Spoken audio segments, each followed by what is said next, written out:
लेकिन अब अगर मैं पाकिस्तान के मौजूदा हालात की जानिब आऊँ और फिर बात करूँ पाकिस्तान तहरीक इंसाफ के चेयरमैन इमरान, तो इमरान खान ने जो बयान दिया है जेल भरो तहरीक के हवाले से, और ये कहा है कि मेरे और मेरे इत्तेहादियों या मेरे कारकुनान के ख़िलाफ़ इंतकामी कार्रवाइयाँ की जा रही हैं, उनको जेल में डाला जा रहा है। हमारे पास सिर्फ 2 ऑप्शंस मौजूद हैं, एक ये कि हम पहिया जाम हड़ताल कर दें और दूसरी ये कि हम जेल भरो तहरीक का आगाज़ कर दें।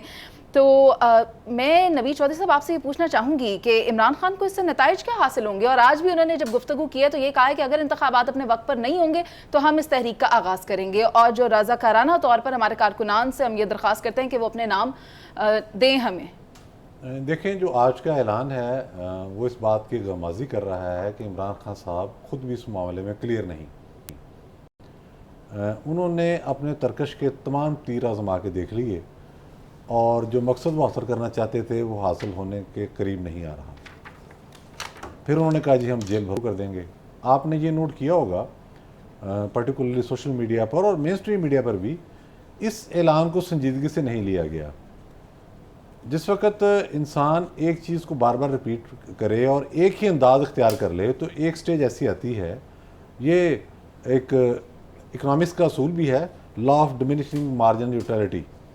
एक चीज़ को आप बार बार इस तरह से यूज़ करते जाएं तो फिर उसकी इफादियत कम होते होते ना होने के बराबर रह जाती है। इमरान खान साहब ने इतनी मरतबा इतनी धमकियाँ दी हैं कि अब वो मज़ाक़ खेज़ शक्ल इख्तियार कर गई हैं। कहना तो उन्हें ये चाहिए था कि हम कल से या परसों से शुरू कर देंगे, बात है, ज़ाहिर है बहुत सारे मामलात हैं। उन्होंने अब कहा है कि अगर 90 दिन में इलेक्शन ना हुए तो उसके बाद हम ये शुरू करेंगे और कारकुन अपनी जो फरिश्ते हैं वो तैयार करने शुरू कर दें। तो ये सारी चीज़ अब गैर संजीदा माहौल की तरफ जा रही है। इमरान खान साहब को इस बात का अदराक हो चुका है कि उन्हें जो लोग ये मशवरा दे रहे थे कि आप पॉलिटिकल सिस्टम में रहते हुए अपनी जगह बनाने की कोशिश करें, सियासत नाम ही रास्ते बनाने का है, बुज़दिली का नहीं है। बुज़दिल आदमी का सियासत में कोई काम नहीं, लेकिन बुज़दिली और मसलत में बहुत ज़्यादा फ़र्क होता है। मसलत आपको देखनी पड़ती है। तो इमरान खान साहब अपनी राह जो है वो खोटी कर चुके हैं और मामला अब गैर संजीदा होता जा रहा है। ठीक है नवीद चौधरी साहब, जहां तक पाकिस्तान तहरीक इंसाफ के ताउन करने की बात थी या अपना किरदार अदा करने की बात थी, वो कितने सपोर्टिव रहे या कितने खुद से लॉयल रहे ये हमने देख लिया है। तो अब आपको क्या लगता है कि इस संजीदा मामले में क्या पाकिस्तान तहरीक इंसाफ संजीदगी दिखाएगी? देखें, हमें इमरान खान साहब की शख्सियत के जो नफसियाती पहलू हैं वो मद्देनज़र रखने होंगे।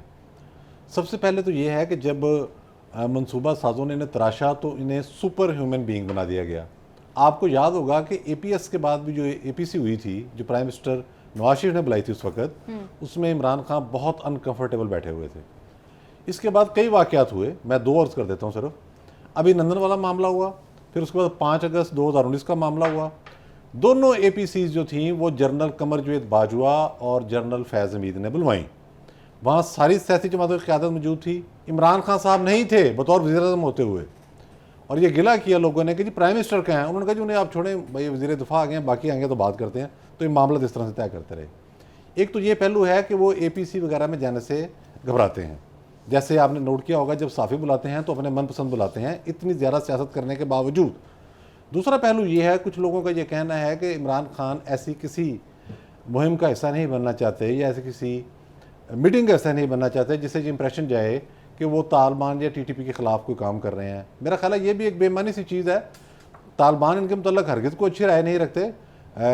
ये अमेरिका के इनखला से पहले एक वफ़द आया था अफ़गान तालिबान का पाकिस्तान, तो उसकी खबर शाया हुई अखबारात में, मैं छपी हुई चीज़ की बात कर रहा हूँ। तो मुल्ला हब्बतुल्लाह ने कहा था कि आप पाकिस्तान जाएँ, अस्करी क़यादत से मिलें एहतियात के साथ, और इमरान खान साहब से मुलाकात ना कीजिएगा, उसका फ़ायदा नहीं होगा, नुकसान ही होगा। ये मुल्ला हब्बतुल्लाह की ऑब्जर्वेशन थी उनके बारे में।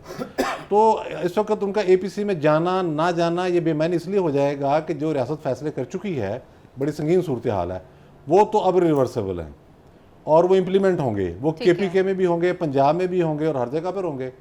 अगर वो चले जाएंगे तो उससे ये तासुर जाएगा कि इमरान खान साहब अब मेन स्ट्रीम पॉलिटिक्स में शामिल होना चाहते हैं और अपने आप को कोई बहुत ही आसमान से उतरी हुई चीज़ तस्वर नहीं कर रहे। और मैं आपको यकीन से कहता हूँ उनकी पार्टी के लोग जो चाहते हैं कि अब हम इस तरह की जो मीटिंग्स हैं उनमें शरीक हों और अपने इनपुट देनी भी चाहिए जी। अदरवाइज़ वो अगर इमरान खान की ज़िद के बायस बाहर रहे तो फिर और बाहर होते चले जाएंगे। ठीक है नवीद चौधरी साहब, अगर मैं परवेज़ मुशर्रफ के वक्त की बात करूं तो वो उनका जो दौर था वो जाना जाता है गैर मामूली फैसलों की वजह से, कुछ हंगामा खेज वाक़यात भी रहे, तो उनके दौर पर आप ज़रा रोशनी डाल दें।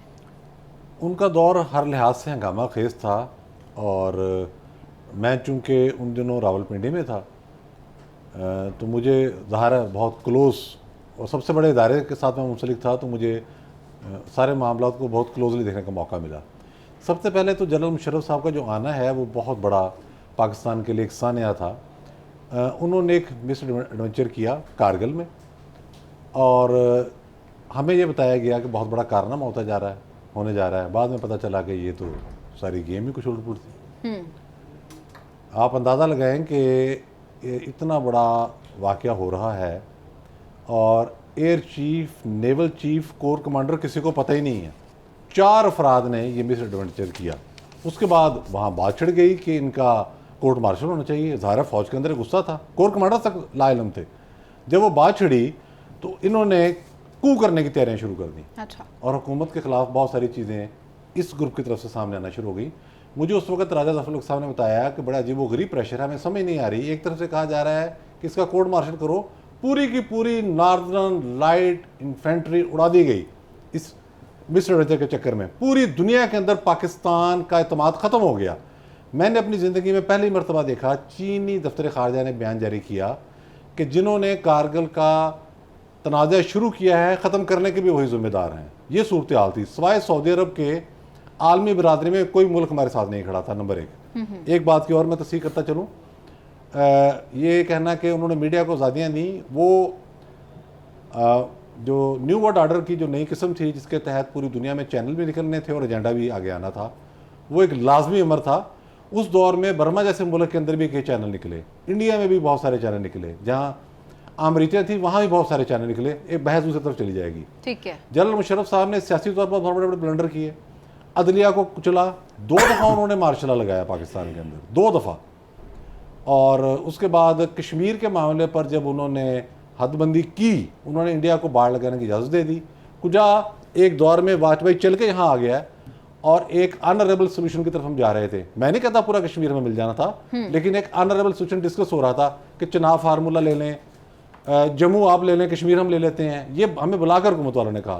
मुशर्रफ साहब ने वो मौका भी गंवा दिया। तो अल्लाह ताला उनकी मग़फ़िरत करे, लेकिन बहुत सारे उन्होंने ब्लंडर किए।